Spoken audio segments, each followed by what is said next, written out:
আসসালামু আলাইকুম, কি অবস্থা? সবাই আশা করি ভালো আছেন। আমার হাতে যে ফোনটা আছে এটা হচ্ছে iPhone 12। এটা সমস্যা হচ্ছে অ্যাপেল লোগো আসে এবং কিছুক্ষণ কিছু সেকেন্ড থেকে চলে যায়। তো কাস্টমার একটা দোকানে দেখানোর পরে অনেকে বলতেছে মাদারবোর্ডের সমস্যা, অনেকে বলতেছে ব্যাটারি সমস্যা, ডিসপ্লে সমস্যা। তা আসলে মূলত এই ফোনটার ব্যাটারি, মাদারবোর্ড, ডিসপ্লে কোনো জায়গায় সমস্যা না।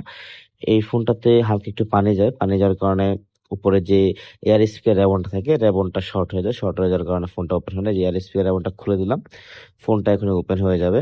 আবার এয়ার স্পিকার রেবন লাগায় যদি আমরা অন করতে চাই তাহলে ফোনটা অন হয় না।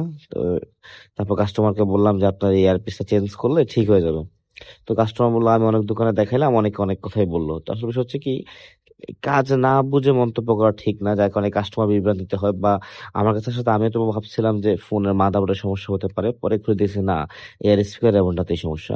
তো আমরা যারা কাজ করি তারা একটু দেখে শুনে তারপর আসলে কাস্টমারকে বলবো, যাতে কাস্টমার বিভ্রান্তিতে না পড়ে।